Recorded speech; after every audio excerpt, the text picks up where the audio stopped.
शादी के जोड़े में कमरे में अकेली बैठी 18 साल की वेदा लगातार रोए जा रही थी। जब से उसने ससुराल में कदम रखा था किसी ने उससे पानी तक को नहीं पूछा था। उसका घूंघट उठाते ही उसकी सास वानी मदान को जैसे 440 वोल्ट का झटका लगा हो, वह जोरों से चीख पड़ी थी। नहीं, हमारे साथ बहुत बड़ा धोखा हुआ है। उन लोगों ने अपनी गोरी चिट्टी बेटी अनुष्का की जगह मोटी और काली लड़की को हमारे पल्ले बांध दिया है। वानी मदान की बात सुन उनके पति और मदान ग्रुप ऑफ इंडस्ट्रीज के मालिक रणवीर मदान का चेहरा गुस्से से तमतमा उठा और जहां बैठे थे वहीं से गरजे। सालों ने रस्म का हवाला देकर कहा कि लड़की की शादी हमारे यहाँ कपड़े ऊपर 4-5 कपड़े पहनाकर होती है और मायके में लड़की का चेहरा अगर लड़के ने देख लिया तो उसके साथ बड़ा अपशगुन होता है। उन्होंने हमारे साथ रस्म की आड़ में बहुत बड़ा धोखा किया है। मैं उस शशि शेखर को बर्बाद कर दूंगा। और उसके बाद घर की एक नौकरानी के साथ वेदा को ऊपर के कमरे में छोड़ आने को कहा गया। डरी सहमी वेदा चुपचाप नौकरानी के साथ कमरे में आ गई और सामने पड़े पलंग पर बैठ गई। नौकरानी वेदा को देख व्यंग्य से हंसते हुए वहां से चली गई। अकेली बैठी वेदा की आंखों से आंसू बहने लगे थे और बार बार उसे यही ख्याल आ रहा था कि इस सब में मेरी क्या गलती थी। रोते रोते वेदा की हिचकियां बंद गई और उसका गला सूख गया। उसने चारों तरफ पानी के लिए नजर दौड़ाई पर उसे कमरे में पलंग और एक साधारण से ड्रेसिंग टेबल के अलावा कुछ नजर नहीं आया।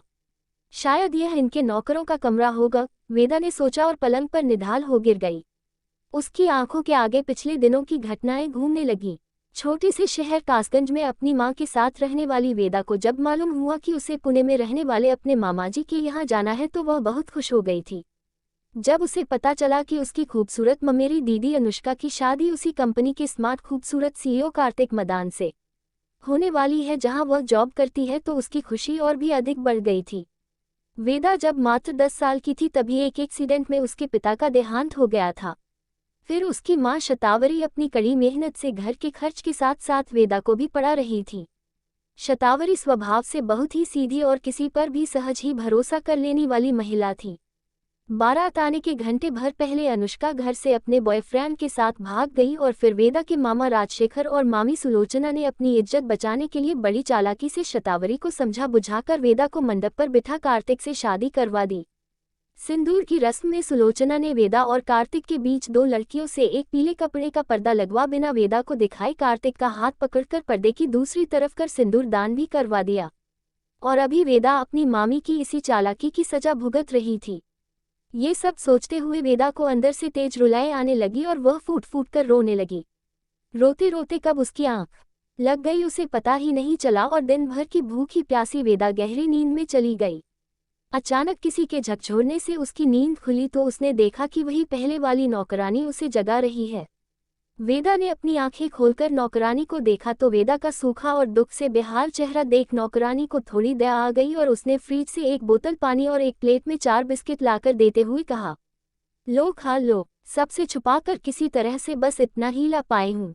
वेदा ने बिस्किट की प्लेट एक तरफ खिसका दी और पानी का बोतल उठा गटागट पीते हुए एक सांस में खत्म कर दिया। फिर नौकरानी ने कहा, चलो तुम्हें अब छोटे साहब के कमरे में जाना है। सुनकर वेदा के चेहरे पर हल्की सी खुशी की रेखा खींची और उसने धीमी भर्राए आवाज में पूछा, क्या सबने मुझे माफ कर दिया? जवाब में नौकरानी का चेहरा सख्त हो गया और उसने कहा, मुझे कुछ नहीं मालूम। मुझे जो ऑर्डर मिलता है मैं बस उसका पालन करती हूँ। अब जल्दी चलो, मुझे और भी काम करने हैं। नौकरानी की बात सुनकर वेदा चुपचाप अपना पर्स उठाकर उसके पीछे चलने लगी। कार्तिक का कमरा काफी शानदार था।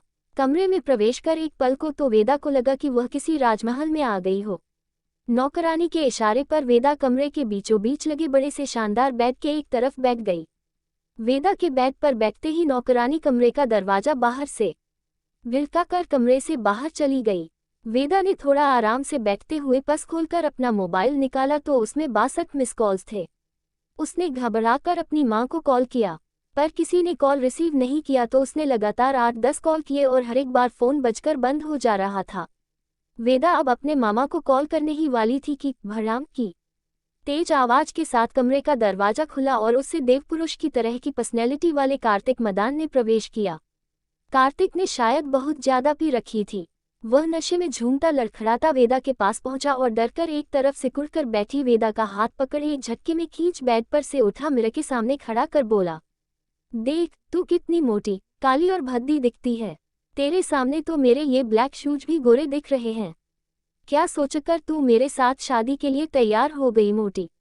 वेदा की डर से घिघी बंधी हुई थी और डर से कांपती वेदा के मुंह से जी के अलावा कुछ नहीं निकल रहा था। कार्तिक ने वेदा को एक झटके में खींच बेड पर गिरा दिया और उसके कपड़े उतार उसके पर चढ़कर उसे बुरी तरह से नोचते खसोटते हुए उसके साथ संबंध बनाने लगा। वेदा रोती रही और कार्तिक अपनी काम वासना तृप्त करने में लगा रहा। काफी देर के बाद थक कर वेदा के ऊपर चढ़ा कार्तिक, उससे अलग हुआ और 5 मिनट तक हाँफते हुए रेस्ट करने के बाद कड़क आवाज में बोला, ए मोटी, चल उठ। मुझे अपने कमरे में कचरा रखने की आदत नहीं है। चल जल्दी उठ। कार्तिक से डरकर वेदा रोती हुई जल्दी से बेड पर से उठ खड़ी हुई।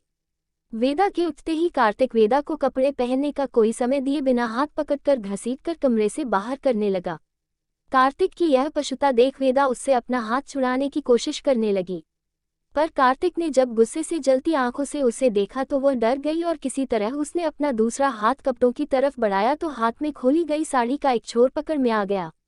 वेदा ने खुद को ढकने के लिए साड़ी अपनी तरफ खींचा तो कार्तिक ने जोर से उसकी बाह मरोड़ी और तेजी से खींचता हुआ उसे कमरे से बाहर ला सीढ़ियों पर घसीटते हुए नीचे ले जाने लगा।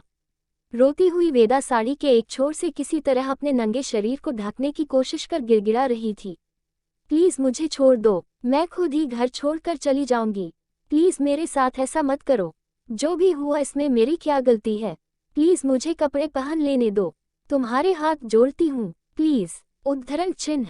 लेकिन नशे में धुत कार्तिक ने उसकी एक न सुनी और सीढ़ियों से घसीटते हुए वेदा को नीचे लेकर आया। नंगे बदन ऐसे घिसटाने से वेदा का शरीर कई जगह से छिल गया था और उससे खून भी बह रहा था।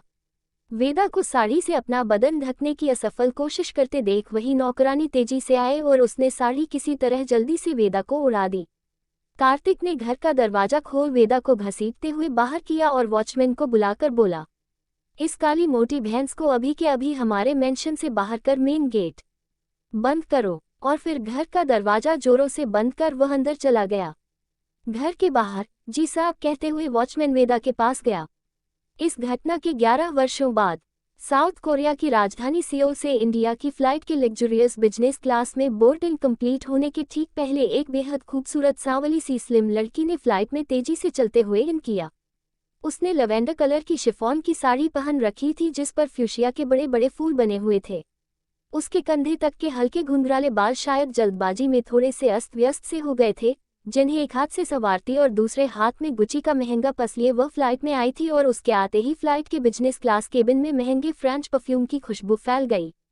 उसकी पर्सनैलिटी इतनी आकर्षक थी कि केबिन में बैठे हर पैसेंजर की नजरें उस पर ही टिक गईं।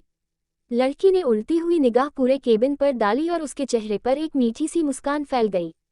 केबिन में बैठे लगभग सभी पुरुषों का दिल उसकी दिलकश मुस्कान से धक से रह गया।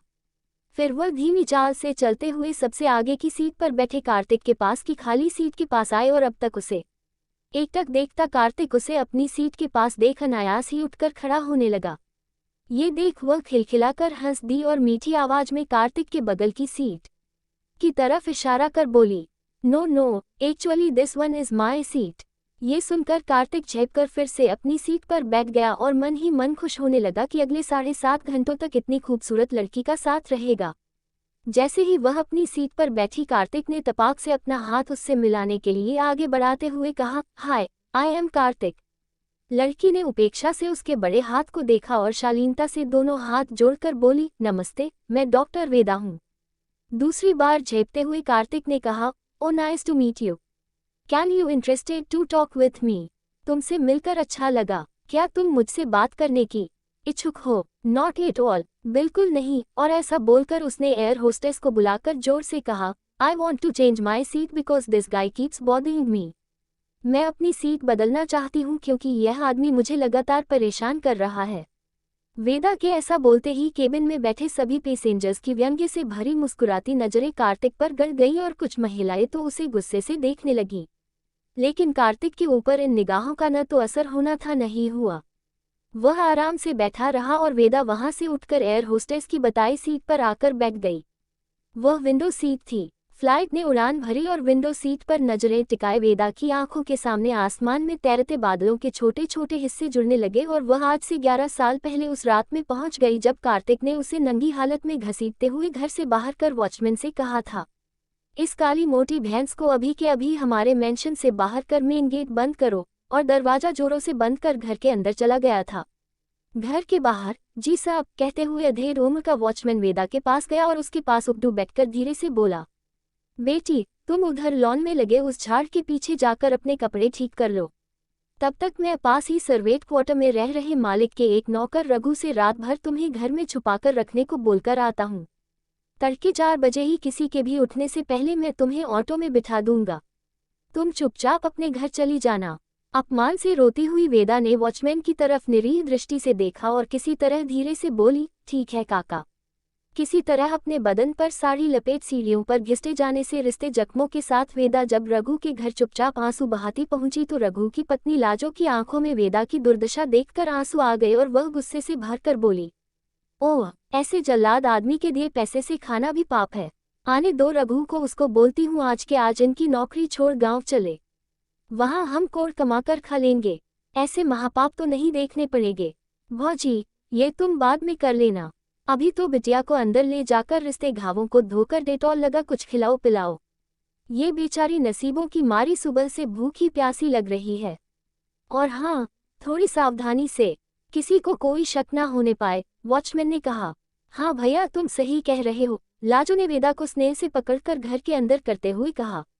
लाजो के दिए पूरे कपड़े पहन जब वेदा आकर लाजो के पास बैठी तो लाजो ने उसे खाने को दिया, लेकिन खाना देखते ही वह सिसक उठी और बोली, नहीं काकी, इतना अपमान सहकर मुझसे कुछ नहीं खाया जाएगा। मैं तो बस अपनी माँ के लिए जिंदा हूँ, नहीं तो शादी की इसी साड़ी का फंदा बनाकर जान दे देती। छी छी बिटिया, कैसी बातें कर रही हो, तुम क्यों मरे वो कमीना पापी जो इस धरती पर बोझ बना हुआ है। तुम्हें अपनी माँ के लिए और अपने लिए भी जीना है बिटिया। कहते हुए लाजो ने निवाला उठाया और स्नेह से वेदा को खिलाने लगी। लाजो के बहुत कहने पर वेदा ने किसी तरह कुछ निवाले खाए और फिर दिन भर की थकी हारी वह सो गई। सुबह 4 बजे वॉचमैन ने ऑटो का किराया अपने पॉकेट से देकर ऑटो ड्राइवर को उसे बस स्टैंड पर पुणे का टिकट कटाकर छोड़ आने को कहा और फिर वेदा जब बस से पुणे अपने मामा के घर पहुंची तो देखा कि उसकी मां शतावरी बेहोश पड़ी थी और मामा मामी सहित सभी लोग जल्दी जल्दी सामान बांध अपने गाँव जाने की तैयारी में थे। वेदा को आया देख मामी उसे अपनी छाती से लगाकर फूट फूट कर रोते हुए बोलने लगी, बिटिया माफ कर दो हमें, बहुत बड़ा पाप हो गया हमसे। जब से तुम्हारे ससुराल वालों का गुस्से वाला फोन आया है तब से जीजी बेहोश पड़ी हैं। बीच बीच में होश आता है तो तुम्हारा नाम लेकर फिर बेहोश हो जा रही हैं। हम लोग डर से अब गांव जा रहे हैं।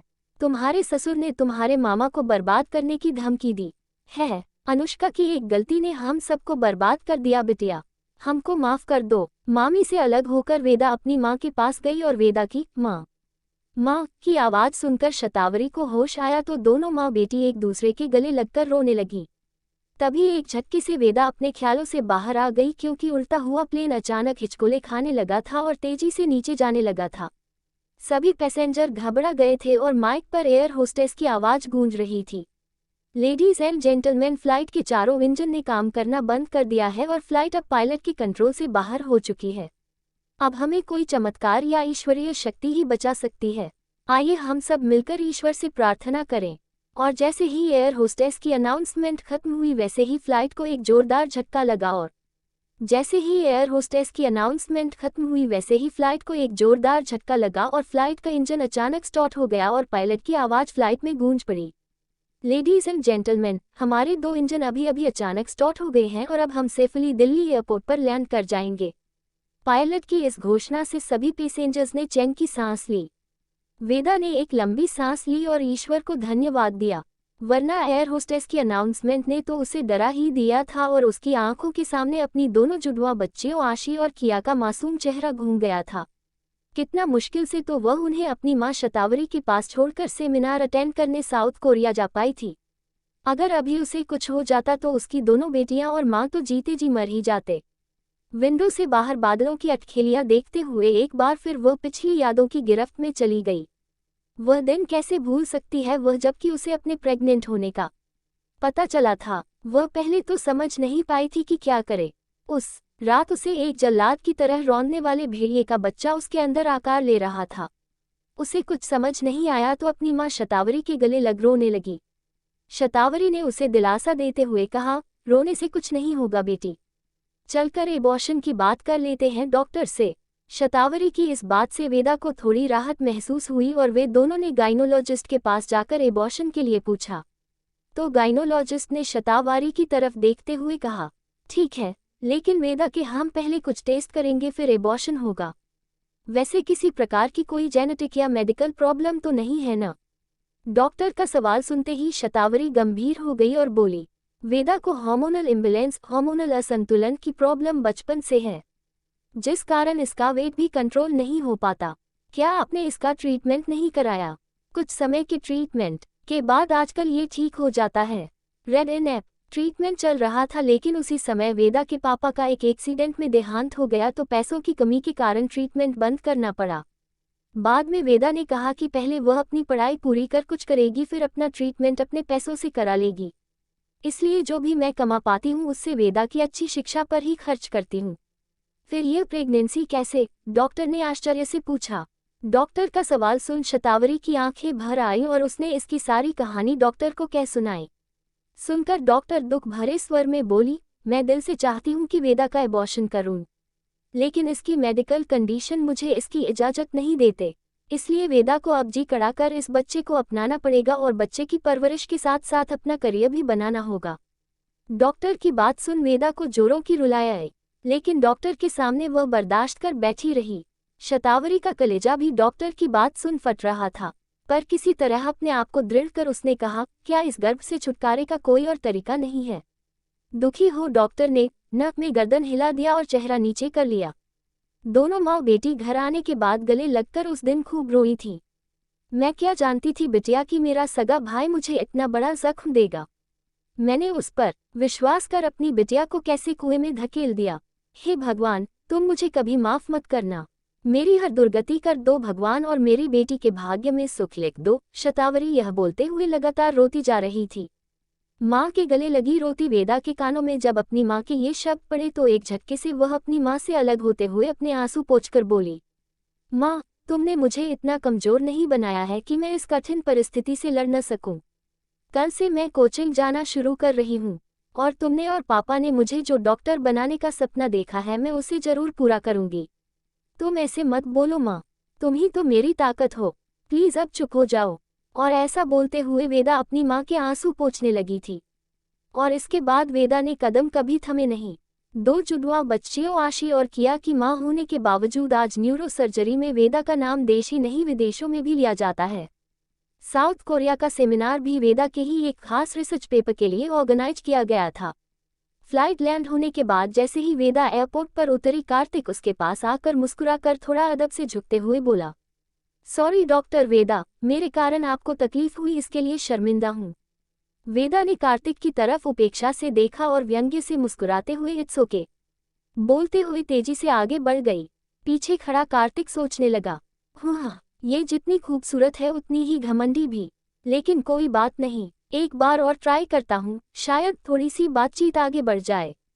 ऐसा पहली बार हो रहा है जबकि मेरा दिल उसके कदमों में बिछने को भी तैयार है। ऐसा सोचते हुए कार्तिक तेजी से लगभग भागते हुए वेदा के करीब आया और अपना कार्ड देते हुए बोला, डॉक्टर वेदा, ये मेरा कार्ड है, मैं कार्तिक मदान इंडस्ट्रीज का CEO। वेदा ने कार्तिक से कार्ड ले अपने पैरों से मसल दिया और आगे बढ़ गई।